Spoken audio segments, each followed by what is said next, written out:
to increase the value by $20,000 or $30,000? No? All right, then I'll move on.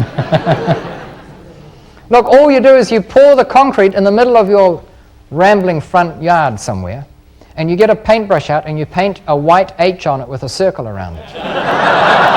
And then the society magazines will be able to say, oh, the so-and-sos have a helipad. Look, you're limited by your imagination. There are so many things you can do to massively increase the value.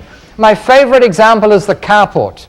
And it goes like this. Imagine you have a rental property, 2, 3, 4 bedrooms, doesn't matter. It doesn't have a garage or a carport. Do you think that your tenants would prefer it if there were a carport there? Of course. Would they be willing to spend more money to have a carport? Yes. $20 a week, is that an exaggeration? Is that too much? You'd easily get an extra $20 a week, right? Now ask yourself, how much would it cost to build such a carport? A carport is just 4 poles and then a roof with a slope on it. Again, if you're really cheap, you could probably get away with 3 poles. It would look odd, but you'd get away with it. So 4 poles. I maintain you can build a carport for $1,000 easily. You get $20 a week extra in rent. Over the course of a year, that's $1,000, right? With which other investment that you can name can you spend an extra $1,000 on it and then get $1,000 a year forever coming back, indexed for inflation? That's 100% return. That's pretty good.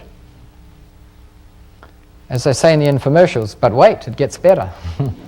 Imagine you didn't pay for the carport yet, right? It's cost $1,000. You bring the valuer back in and say, look, I'm getting $1,000 extra a year in rent. What's the value gone up by? He's likely to cap that rental out. We won't go into cap rates here, but he'll cap it out by around 10%. He'll say it's gone up by about $10,000. You go back to the bank and borrow a modest 70% of that, you'll get $7,000 from the bank. Right, now you have to pay mortgage interest on it, which even at a generous 10% would just be $700 a year. You're collecting $1,000, $700 in mortgage interest. That means you've still got $300 a year indexed for inflation for the rest of your life.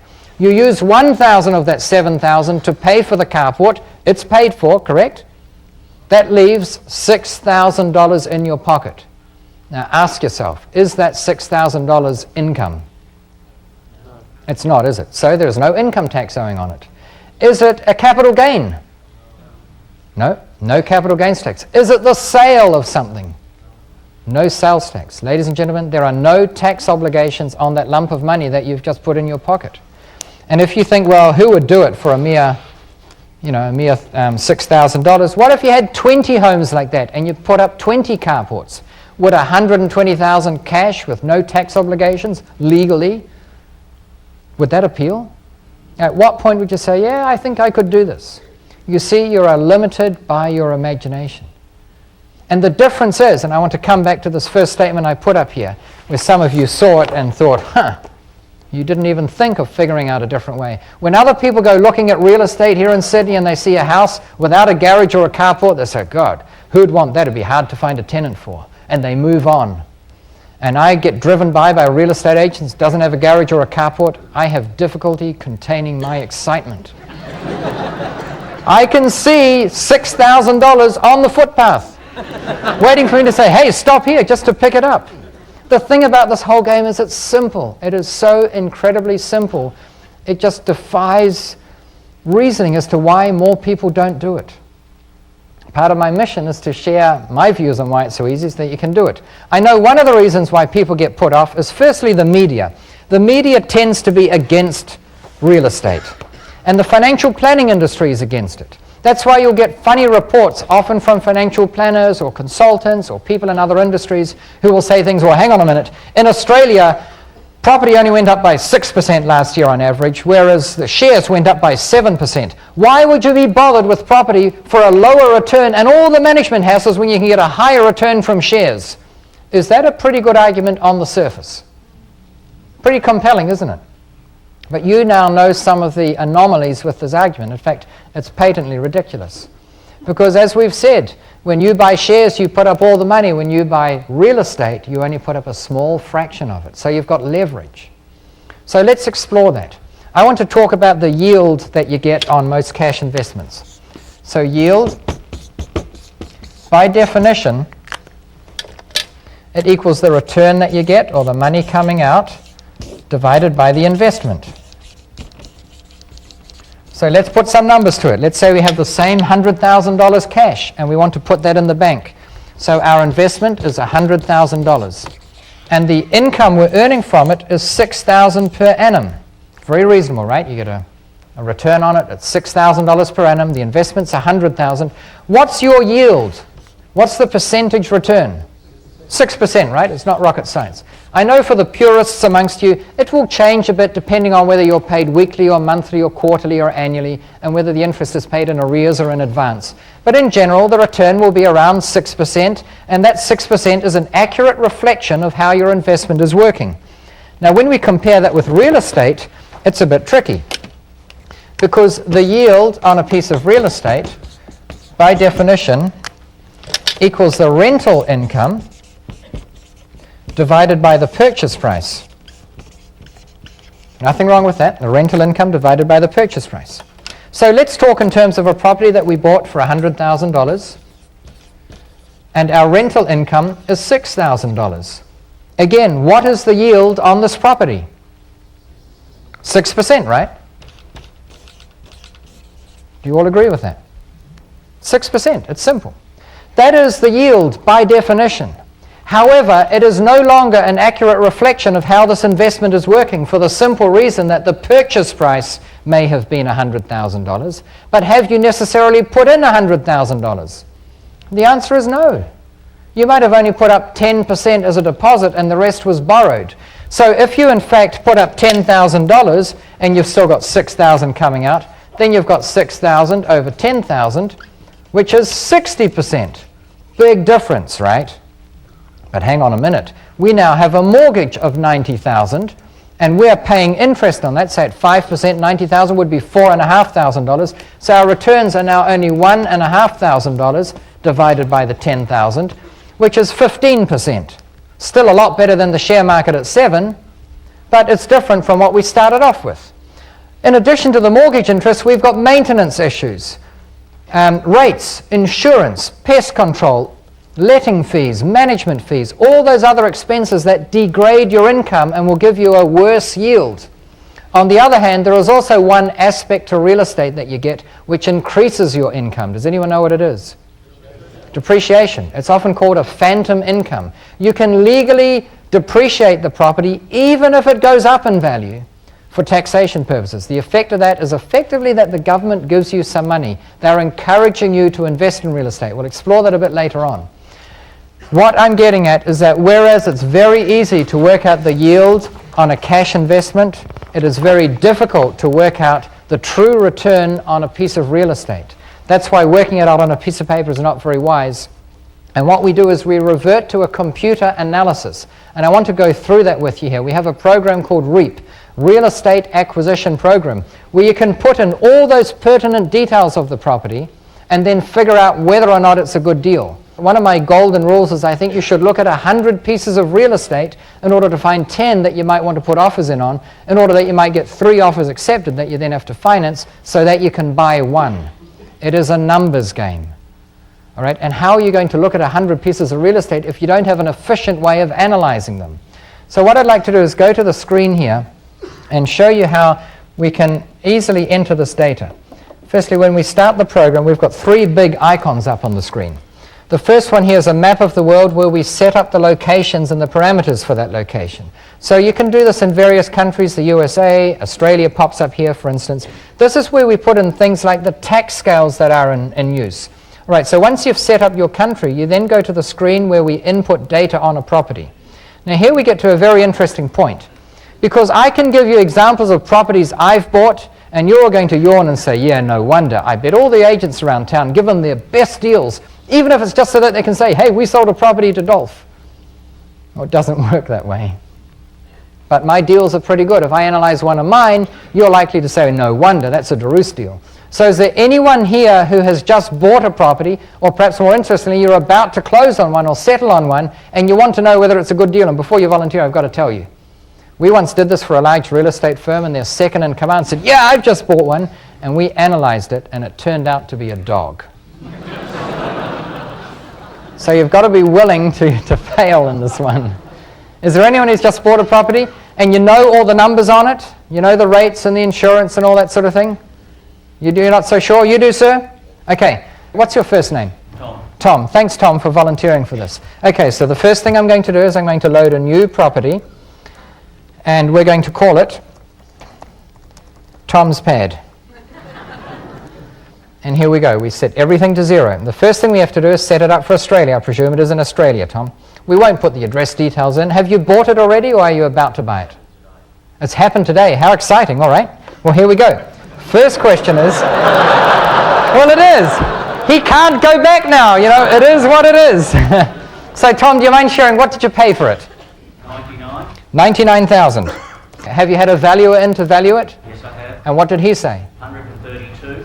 All right, let's put in 132, if you don't mind. We can see later what would happen if we made it 140. So we've got 132. The conveyancing costs, the costs of putting it in your name. $1,132. Oh, you do know the numbers, okay. $1,132, done. If there are any other costs that come to mind once we've gone through, remember to sing out about them. Insurance was $142.80. You do know the numbers. All right. I hazard a guess that you'll know what the property, or what is it called, the rates are. Yes, the rates are $798 a year. 798. Okay, great. Now, we said before that we can depreciate the building. Notice we said the building, you cannot depreciate land. So to work out how much we can depreciate, we have to know either of the purchase price, how much is represented by land and how much is represented by building, or you get that from your rates demand. We're estimating here, unless Tom, and I suspect you may know, but unless you know better, that 75% of the purchase price is building and 25% roughly is land. Is that about right? Yeah, that tends to be roughly right for single dwellings in Australia. The initial cash investment, how much cash are you envisaging putting into this property? The deposit was $10,000, and I am going to put in about another $7,000 for the renovation costs. All right, so let's put in $17,000 in total. The next slot is for taxable income. I won't ask you that, Tom, but the program needs to know what your taxable income is so that when you have some depreciation items, you get the rebate, if you like, at your appropriate marginal tax rate.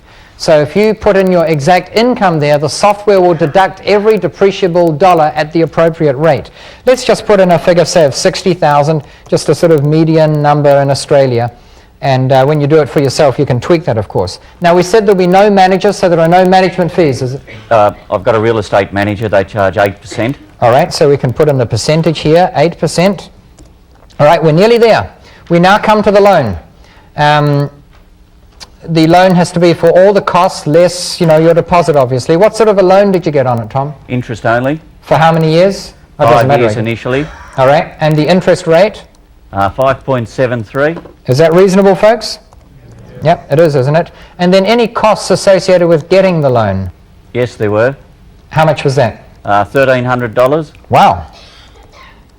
All right, and any establishment fee for the loan? Often it's 1% or half a percent. Yes, there was, yes.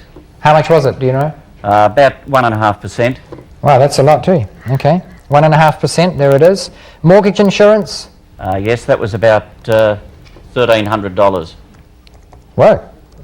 Okay, so here we've got all our costs for the loan. So far it's just under $4,000. That's quite huge.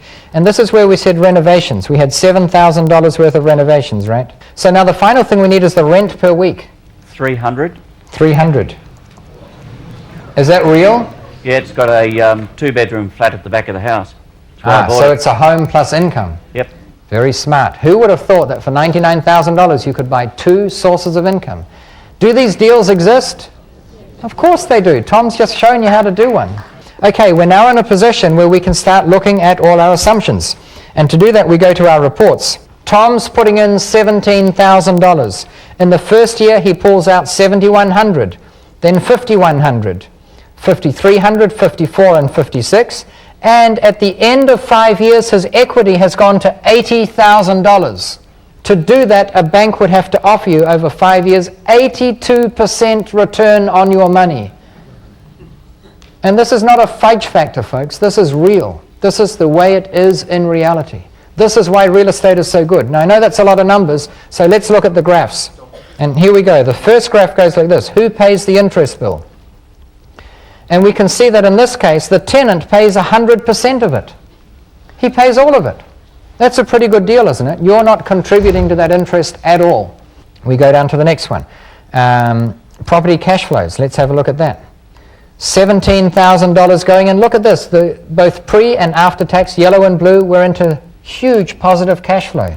Looks like a great deal. And the one that interests me most is this one here, property versus cash. Imagine if Tom put a $17,000 in the bank.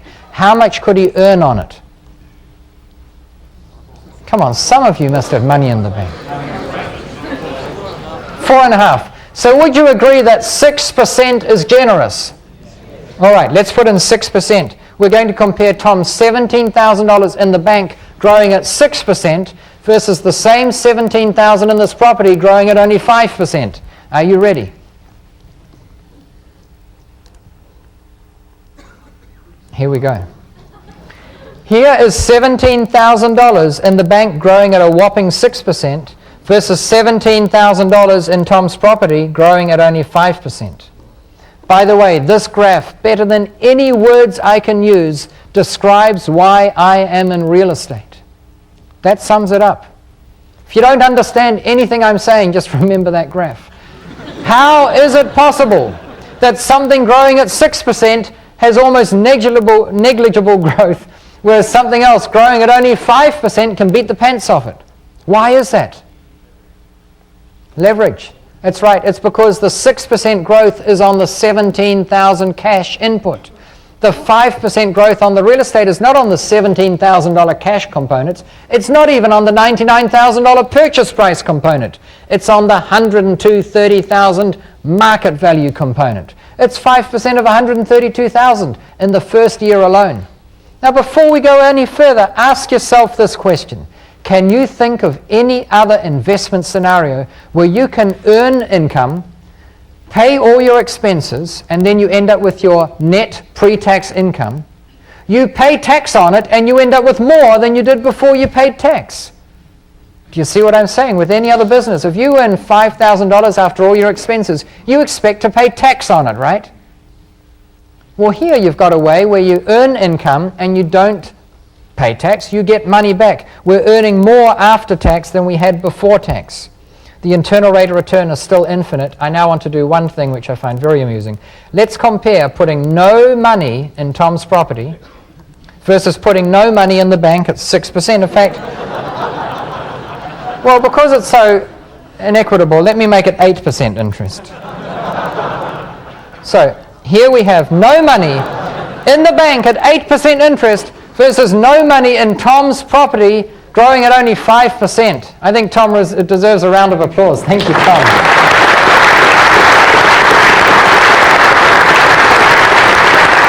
You know, there are a number of comments floating around saying, hey, this is Sydney. Where would you find a $99,000 property? Look, do we need to take you by the hand and lead you to it? Yes, you all say. Then you'll say, this sounds too good to be true. It must be a trick. These deals are real. If you think $99,000 is a good deal, I once bought a property in Queenstown. Who's been to Queenstown? Just to show of hands. Look, quite a few. So you know how beautiful it is, right? It was in one of those realtor magazines with lots of color photos and a description. Here they had this little wooden 2-bedroom cottage, and the caption read, "Help Jed Shift. Offers over $20,000 considered." And my initial reaction was, this has to be a typographical error. But I made the call anyway, and I said, tell me about it. And the real estate agent said, well, the owner has absconded back to England, owing everyone money. They just want to recover some of their losses. I said, interesting. Tell me, you ask for offers over $20,000. When you ask for offers over X dollars, does anyone ever offer you X plus 5,000 or X plus 10,000?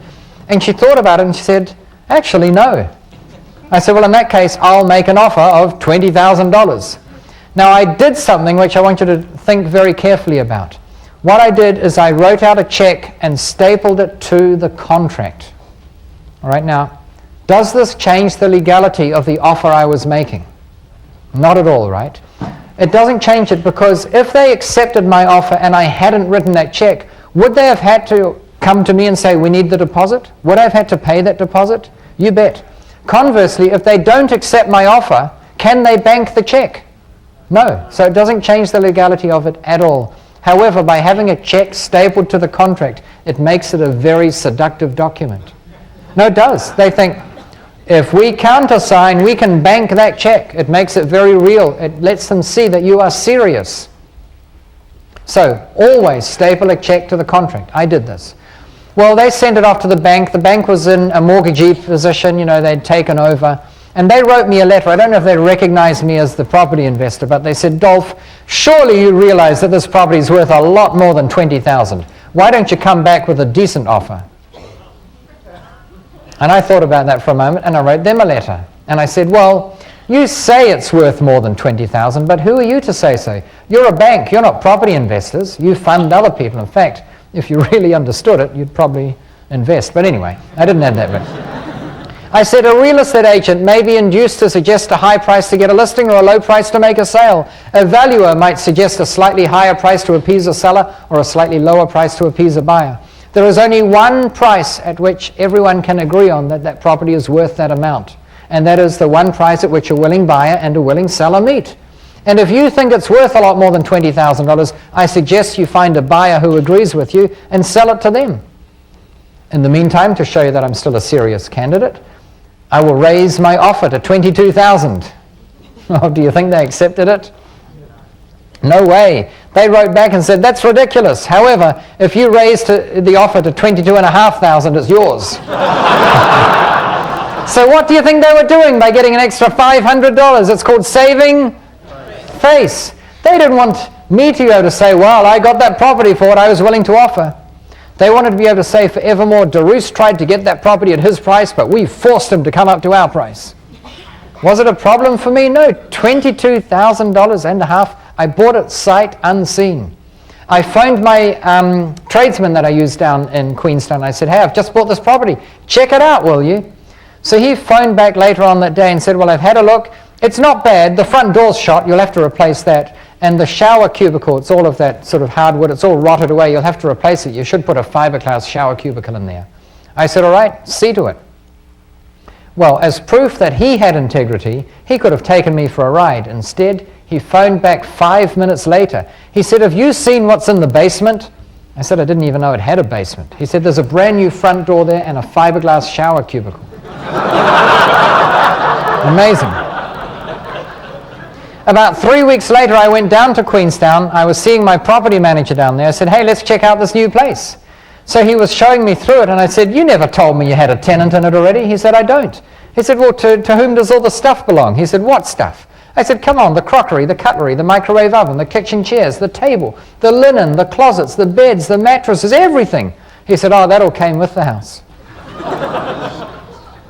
These deals exist, folks. It's been rented out ever since. I don't know what my return is. It's huge. But those deals exist. If you don't think $99,000 deals exist in the Greater Sydney area, you won't find them. You won't even go looking for them. When someone gives you one on a silver platter, you'll say, oh, there's something wrong with that one. Do I ever phone for these seemingly incredible deals and I'm told by someone, what, are you an idiot or something? That's a typo. Of course it's not 20,000 or of course it's not 99,000. Do you think that happens? Of course it does. But about once in every 20 attempts like that, I find one that's just a steal. There are many, many deals out there. A lot of people are reluctant to borrow money. They think there's something wrong with getting money from a bank or from anyone else. There's not. There's nothing illegal or immoral about it. Banks make their money that way. They accept depositors' funds, pay them a measly interest rate, and then lend it out in the market at a higher rate. It's just a very legitimate way of doing business. But people get scared having a lot of debt. They get scared because we've been brought up to believe that debt is bad. Don't you dare buy anything until you've got the cash to pay for it. Who's been told that? Sure, lots of us, right? So we think, well, since real estate requires us to borrow a lot of money because I don't have any, and therefore I can't do it because borrowing is bad. Well, as Robert Kiyosaki says, there's a difference between good debt and bad debt. Bad debt is debt on stereos and cars and things that go down in value the moment you buy them. Good debt is debt on assets that go up in value. In fact, I don't sleep well at night when I don't have enough debt. And the reason is as follows. When you owe the bank $5,000, you've got a problem. But when you owe the bank $5 million, they have a problem. And they do funny things. They phone you up and say things like, hey there, how would you like to go out to lunch this week? And you get all excited. You say, yes. But you're a smart cookie. You say, hang on a minute. We went out to lunch last week, and you guys shouted, I suppose you want me to. And you're about to finish the sentence, and they say, of course, it's on us, as usual. Why would the banks phone you and take you to lunch when you owe them $5 million? Because they want to give you more money. Why would they want to give you more money instead of someone that only has borrowed $100,000 or so? Good investment, good risk. Exactly. Because you always, how frequently? Always pay the interest on time. Why would you do that? So they give you more money. It's a vicious circle. They want confidence in you. When you buy your first property, they might think you're a hot-headed fool who's been to some seminar and you're just doing this on a whim. What will be the flavor next week, you know? But when you've bought 1, 2, 3, when you're on your 10th property, especially when you've got a few mortgages with that particular bank and you've got a history, a track record of always paying on time, they're going to think you're a great risk. They want to give you more money. We've got a whole section we could do on how to apply for a mortgage in such a manner that you're almost guaranteed to get it. And the way you do that, just very briefly, is you create a document. Instead of going to the bank cap in hand saying, please would you consider me for a loan, maybe, you've got to turn it around. Most people think you get a loan from the bank. Doesn't that put you in a weak position? You're asking them for something. How would you like to offer them something? This is how it goes. You want to buy a piece of real estate but don't have the money. And even if you have the money, you wouldn't use cash to buy it, right? Okay. The banks have all the money and fortunately don't want to buy it. So you go to the bank and say, hey, chums, you've got all this cash in the bank. I want to buy a property. I don't have the money or I choose not to use it. Why don't we do a deal? You lend me the money to buy the property and I will give you a pledge that I will faithfully pay interest every time it's due and I will pay back principal on some prescribed basis. So they give you the money, you give them the pledge. That pledge is called a mortgage. All right, so all you need to do is convince them that you're a good risk. You go to them and offer them an investment.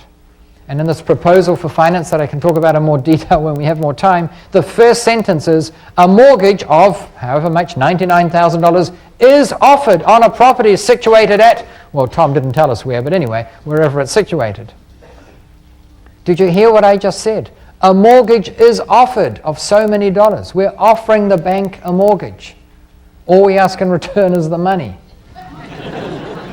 But can you see how psychologically, instead of going there cap in hand saying, please consider me for this loan, you are offering them something.